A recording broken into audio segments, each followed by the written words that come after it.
Yeah, look at the foundation for us here. I suppose myself as Tipperary senior hurling manager and the players involved in our squad. This is something that's immensely close to us. It's well documented now. In relation to Dillon's passing, the connection that's with that, and the players involved in our panel, and some players are throughout Tipperary, but mostly the players involved in our dressing room, the relationship they had with Dillon, and it's still something that's very, very raw to us, but it's something that we support 100%. For the work it's going to do in relation to highlighting, cardiac. What's the word I'm looking for? Any issues in relation, underlying issues in relation to players around the country, and and obviously the memory of Dillon is kept there as well, which is very important to us, and it's something that Dillon is with us in spirit every day. We take the field, and we're just delighted to be a part of the Dillon Quirke Foundation. You've managed obviously a lot of young players, underage teams. Like again, the hope with this is that it will leave a lasting legacy and help protect the future. That's it, exactly. It's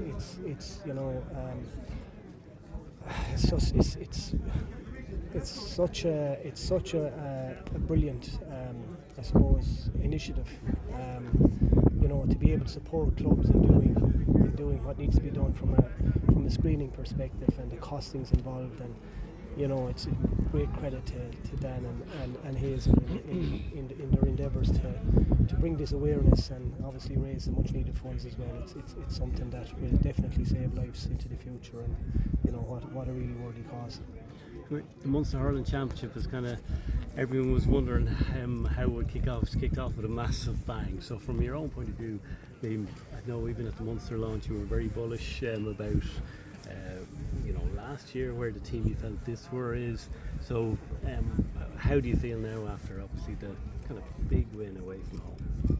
Yeah, look, it's this Munster Championship, the round robin, both in Munster and Leinster, either way it doesn't matter. It's savagely competitive, and the only way to survive in this thing is to continue winning matches, but as we see from the results last weekend, where Clare have turned over Limerick in Limerick in their own home ground, just shows that anything can happen, and we have a massive task going down to Cork next weekend, down into their home ground, Páirc Uí Chaoimh. I was there on Sunday watching them play Waterford. They looked massively impressive, really, really impressive, with a big home following in an arena that suits their style of play. So again, it's going to take everything we've got to get anything out of Cork on Sunday. But Clare beating Limerick, I know John Cahill might like it, but I would have thought it gives hope to everybody out there, punctures Limerick's kind of aura, and the fact that you've beaten Clare, to see them then go on and take out the All-Ireland Championship, does that even kind of make you feel a bit more encouraged and better about yourselves? Yeah, it just goes to show that every team when they're right on a day can get a result, and Clare are an exceptionally good team. People forget that they were in the last four of the championship last year, took Limerick to the wire inside the Munster final and possibly could have won it.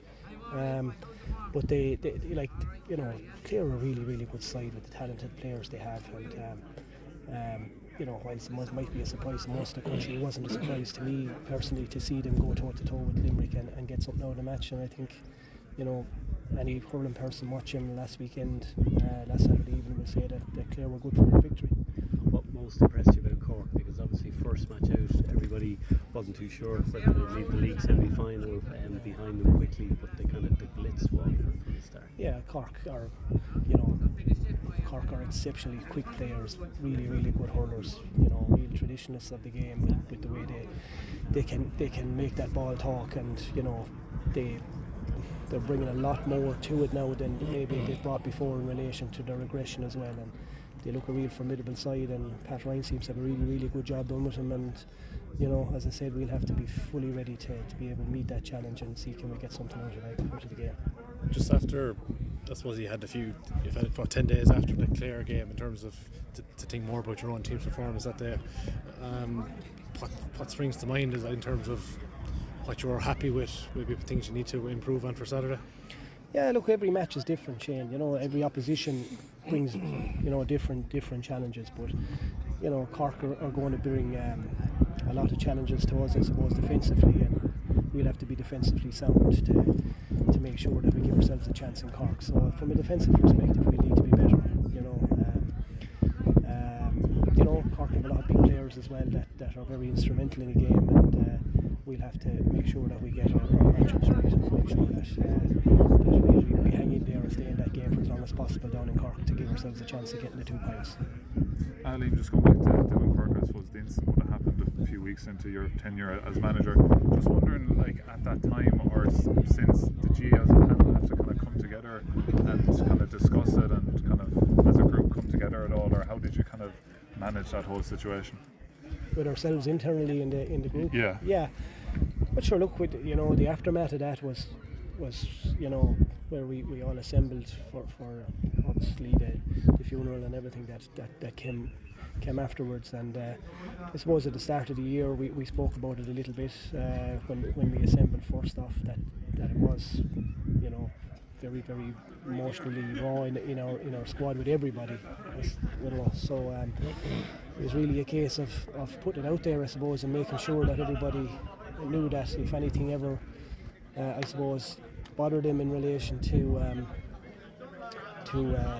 Dillon's passing, that we had one another to talk to, and that's what we do. We're together in everything we do, and it's not just about hurling in there. We like to think that we're together in everything as regards watching out for one another as well, and you know, so that's what it's about, making sure that we don't try to hide it or bury Dillon's passing, that we're comfortable with it as the best we can and open up to one another, that we're there to support one another when the tough days come. And there is tough days, emotional days, when you're donning that jersey and you look in the dressing room corner where he used to sit, and you know that's not easy. Whatever about me as a manager, it's definitely not easy for his friends and colleagues in the dressing room at certain times. Like, so yeah, but this is something that we'll have to learn how to manage, and we'll have to try and control our emotions as best we can, and put it into a positive. And I know Dillon would want us to do that. Yeah, going back to probably less important things in the general scheme of things. So you've had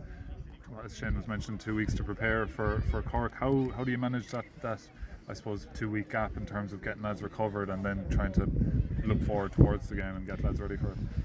Yeah, sure. It's making sure that recovery is key, as you said, Paul. That's number one. You know, the week after is lightish enough. I suppose last weekend was a weekend where you try and just ramp up the little bit of intensity again for a short period of time to make sure everything is functioning all right, and make sure then that you prepare well on the week leading into the game, that everyone is in good fettle, and we start rolling out what way we're going to approach the game ourselves from a tactical perspective. So I think all that has gone well over the last fortnight, and you know, we're nearly there now, so we're looking forward to Sunday. Any okay on the injury front in terms of since that match and lads coming back? I saw Craig here today, and he's apparently meant to be going well enough in terms of his recovery. So just any updates on the squad in general? Yeah, I look at Craig, it's a bit soon still for Craig coming back from the cruciate injury he sustained last year, but he's nearly there. He's making great progression. Shamie Cannon is the same. I don't think Shamie will be ready for Sunday to start anyway, but he's making good progression as well, and yeah, thankfully we're getting a few players back, but nobody knows what Sunday will throw up. You know, don't know what position we'll be in this day next week, but all we can do is take it from week to week, and we have a good panel that we can call on, and that's the key. Niall O'Meara in contention? Niall O'Meara is on the way back as well, and might be a bit soon still for Niall, but he's going the right direction. He's, in fairness to him, he's really is a persistent man in relation to coming back from the knocks he's received, and we have to admire his dedication and commitment, and please God, the longer we stay in the championship, the bigger chance Niall has of coming back into the fray. Just in terms of the Clare game, I think so far you went down the panel number route. I think you're the only manager who has done it so far, hurling in football. Is it a once-off, or was that the situation that week, or is it something you might continue with, or will you go back to conventional? Look, you know, we in the GA we tend to try and stay as traditional as we can for as long as we can. It was just circumstances outside our control that week, Shane, and we took, as I said after the game, I took no real pleasure in having to do what we done. That's not my style. I don't think there's been any previous Tipperary management style at any code hurling or football. to play mind games like that, or as it was perceived in the media and the public as playing mind games. It wasn't anything to that effect at all. It was just getting caught, I suppose, with the new ruling from Croke Park and making sure that your players were aligned first before the team hit the media. But we'll be reverting back to our traditional 1 to 15 and panel day numbers for Cork, and we'll continue to abide by the rule from Croke Park from here on in. Yeah, so it'll be going on Thursday night this week. Thursday night, yeah. If we, I think that whatever the ruling is, we'll run with it. If you're prepared to give us another couple of hours, we'll take it. But I think it's Thursday night. We'll release it out to yourselves, and yeah, that's the way it'll work. Just will the fact that a few of them are maybe at a certain wedding wreaking havoc with it? On a certain what? At a certain wedding on Thursday. Oh, yeah. No, well, if they come back into form, John Conlon came back in, we'll have no problems with it whatsoever.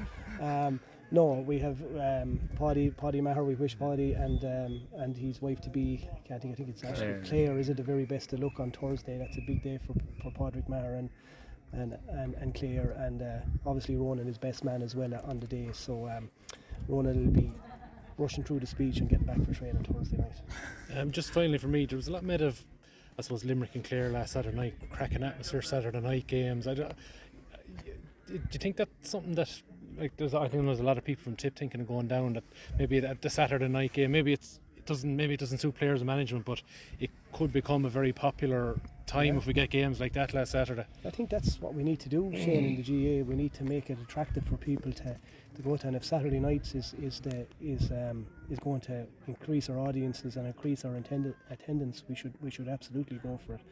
And I think last Saturday night was a brilliant game. I was at it in Limerick, and I think, in fairness to referees, they get a lot of stick at certain times, but I thought the two belters of matches we've had this year have been down to the standard of refereeing and allowing the game to flow, respectfully within the rules. And all credit to Colin Lyons on the night. I thought he really let the game develop into a good, honest, hard game of hurling, and there was nobody killed after it, and it was a real good spectacle, and I think both sets of teams and supporters would say the same. Cheers, Ian. Thanks very much.